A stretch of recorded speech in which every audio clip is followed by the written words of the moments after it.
Recorded Books presents an unabridged recording of Children at Risk by Dr. James Dobson and Gary L. Bauer, narrated by Rick Rohan.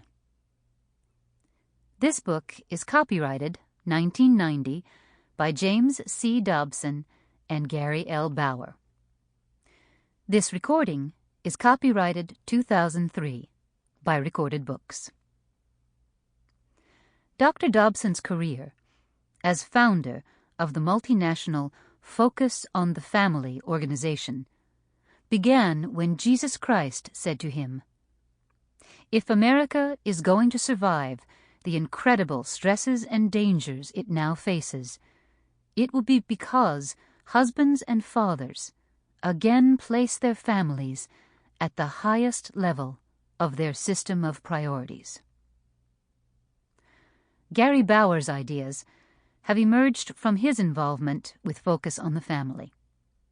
Directly involved in right-wing party politics, his organization, Campaign for Working Families, helps promote candidates in state and federal elections that might further faith, love of country, and belie the day-to-day attacks that come from too many sophisticated media and academic circles. And now, Children at Risk. James C. Dobson. 1. The Changing World of Children. His name is Josh, and he is 3 years old. He is the kind of kid you want to hug, with his cute blonde hair, infectious smile, and winsome personality. His father brings Josh to the gymnasium 3 mornings each week, where he plays on the sidelines while his dad and a few aging jocks sweat it out on the basketball court. That's where I met him.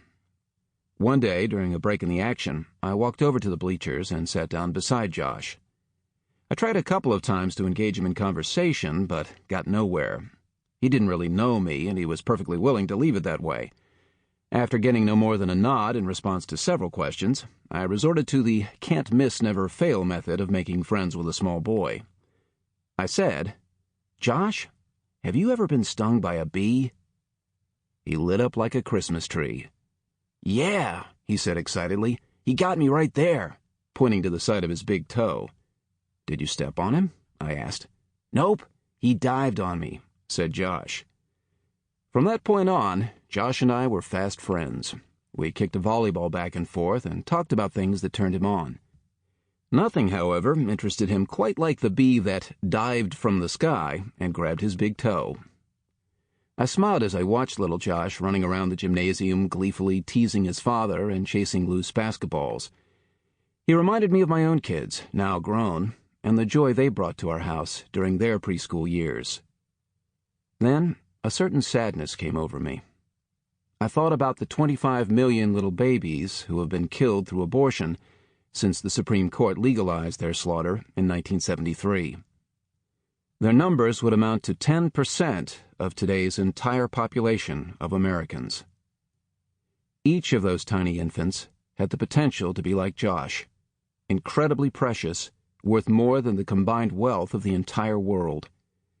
If they had been permitted to live, 6 million of them would now be journeying through the teenage years and pressing toward adulthood.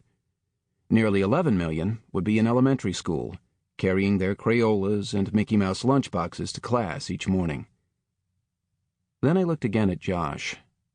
Incredibly, more than 1 million of those nameless, faceless, aborted babies would now be 3 years old, like my little friend there in the gym. They would be toddling and giggling and hugging the necks of their parents today. I tried to imagine that sea of humanity, 1 million little bundles of energy, who were savagely dismembered and poisoned before they could even plead for their lives. Something within me screamed, "No, it can't be." But alas, the killing continues to this hour. Not only do I mourn for those millions of babies who were taken from their places of safety, but I also worry about Josh and his contemporaries, who were permitted to live. Theirs will not be an easy journey either. The same twisted philosophy that permits us to kill infants with impunity is now prevalent throughout the world. Sample complete. Ready to continue?